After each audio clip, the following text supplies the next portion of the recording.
Conceive, believe, achieve. This is former UFC middleweight champion of the world, Michael Bisping. Paddy the Baddy here. You're listening to Combat Sports UK. And you're watching Combat Sports UK. Hi guys, welcome back to the Combat Sports UK YouTube channel. I'm Jared Miller, and it's a pleasure to be joined today from across the Atlantic by top UFC prospect, Slick Nick Aguirre. Nick, how are we doing today, mate? Good, I'm good. How are you? I'm all good this end, mate. Obviously, we're talking today for your upcoming fight. But first off, it has been a while since we've seen you in the octagon. It was last in January. I know you've been trying your hand at, well, not trying your hand, but you've been competing in some other disciplines. And you've been training at Valve Flow Striking with the likes of Sergio Petit, I've seen on your socials.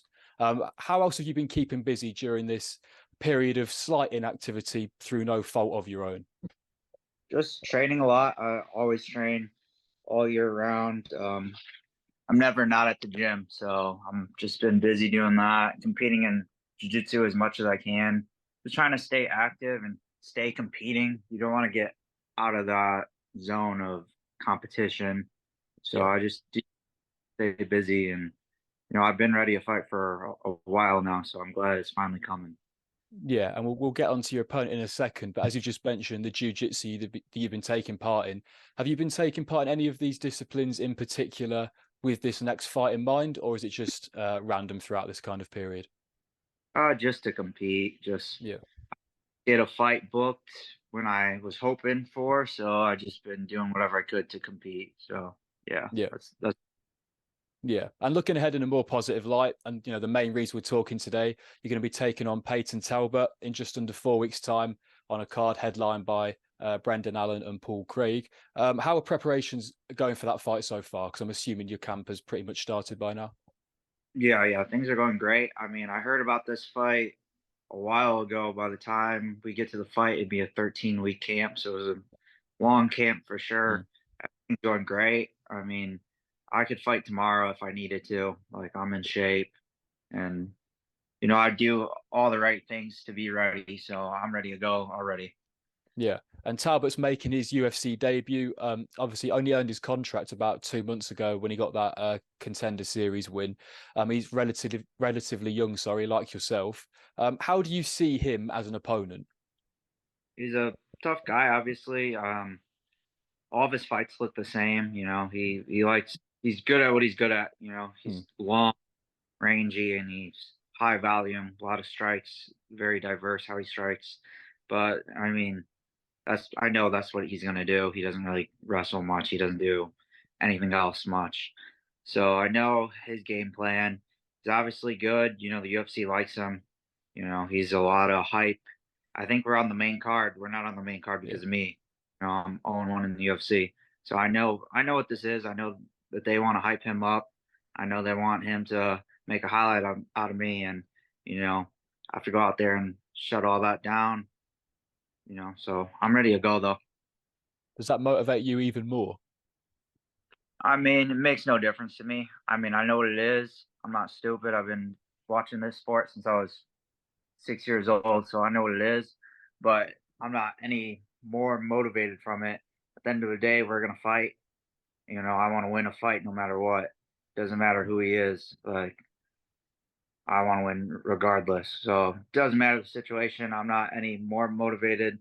I'm always ready to go. So I'm cool with it. What do you think you need to do specifically to beat him? What do I need to do? Just not let him take the pace. That's the main thing. Have it be my fight. Don't let him dictate, the cage. Like, that's one thing I didn't do well. My first fight with the UFC is I backed up. I let myself get my back up against the cage, and I let him really dictate the fight. Let him dictate the pace. So I have to have the fight be my pace. I control what I want to happen in there. Yeah. And this fight is at bantamweight. Obviously, throughout your career, you've kind of fluctuated between bantamweight, featherweight, and lightweight. I was wondering, why the move back down again? I mean, I've always wanted to be a bantamweight. I would be a bantamweight the whole time, but locally, you just sort of take what you can get.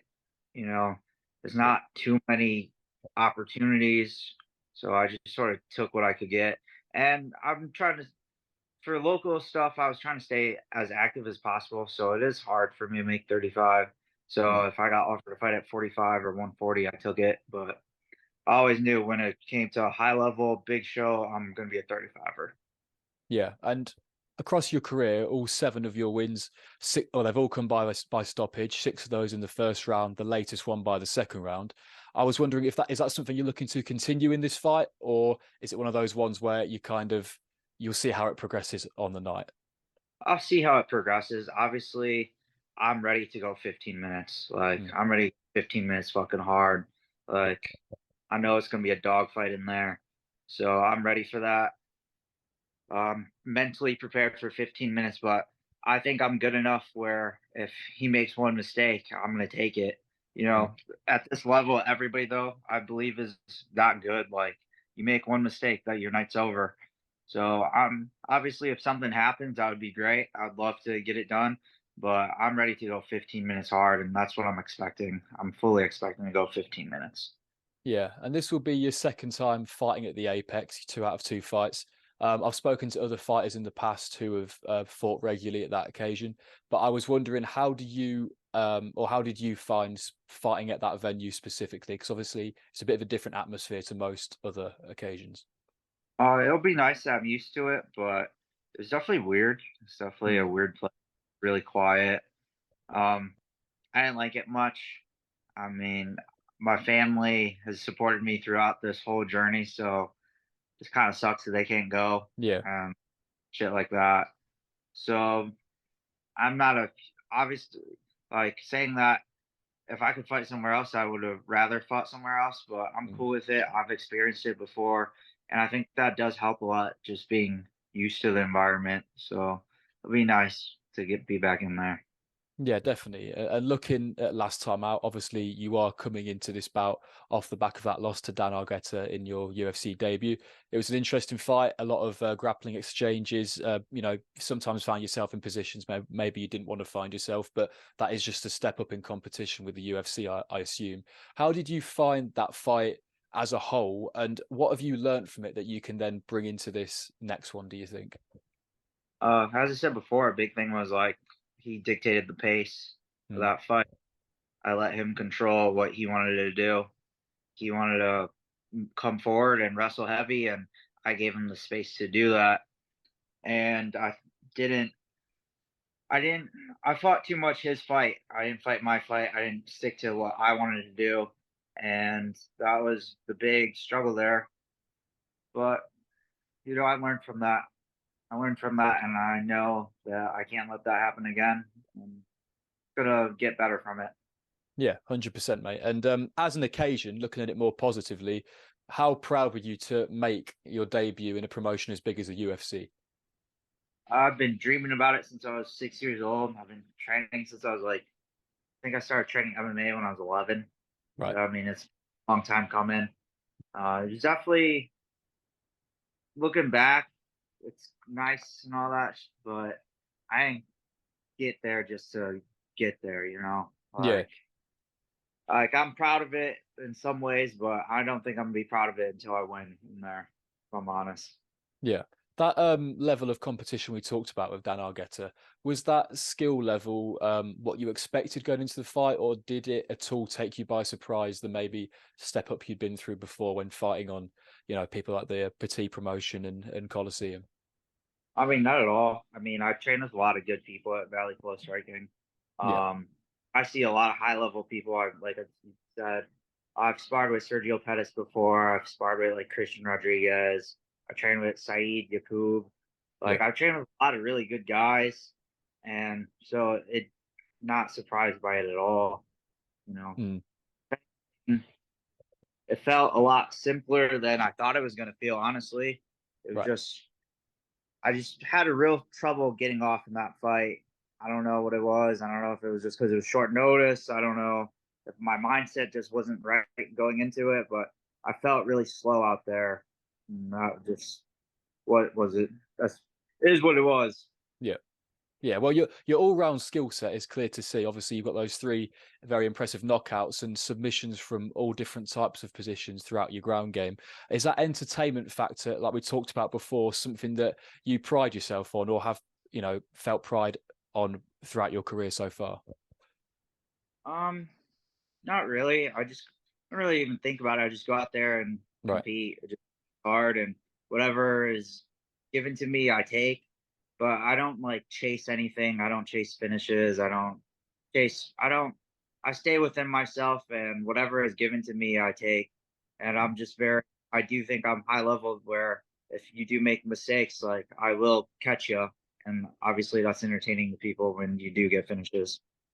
Yeah, whenever I interview people as fighters as talented as yourself, I always wonder who was your favorite fighter, either growing up or maybe watching nowadays. Growing up, George St. Pierre, I was a huge Yeah. George fan, like biggest George St. Pierre fan there was. Mm. Like if you watched me watch him fight when I was a kid, you would have thought I knew the guy. How crazy Yeah. I went. Yeah, huge George St. Pierre fan. Yeah. And is anybody nowadays you really enjoy watching? I like Islam. Uh, big Islam fan. I like Volkanovski too, so it's like interesting watching them fight. Yeah. Um, Aljamain Sterling, I watch a lot. Just a lot of people, and then obviously like my teammates, Bilal Muhammad, Carlos Hernandez. Yeah. I love watching my teammates fight. So Yeah, and obviously bantamweight, the division you're in at the minute, Sean O'Malley is the champion. How do you see the division as a whole so far compared to the other weight classes throughout the UFC? 35 is stacked. I Yeah. mean, top 15 is crazy stacked, but everybody in the division is good. I mean, I always think about how at 135, all these guys are the best athletes at that weight. Like we had to fight. Like none of us could be in the NFL. None of us could be MLB players. We're too little. Mm.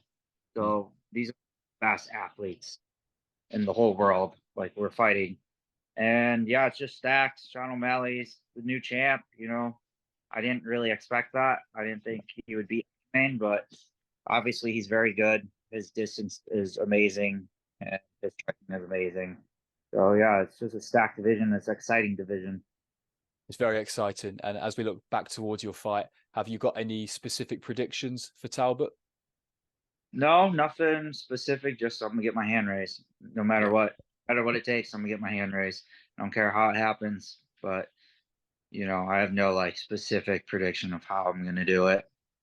Nice to hear, keeping it simple. And finally, mate, don't want to take too much of your time today. I ask this of everybody who comes onto the show, two questions just to round it off. Firstly, how would you like to be remembered at the end of your career? And secondly, have you got any words specifically for Talbot before your fight in under 4 weeks' time?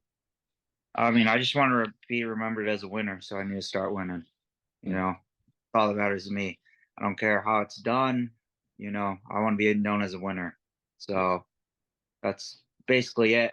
That's all I care about, being yeah. a winner.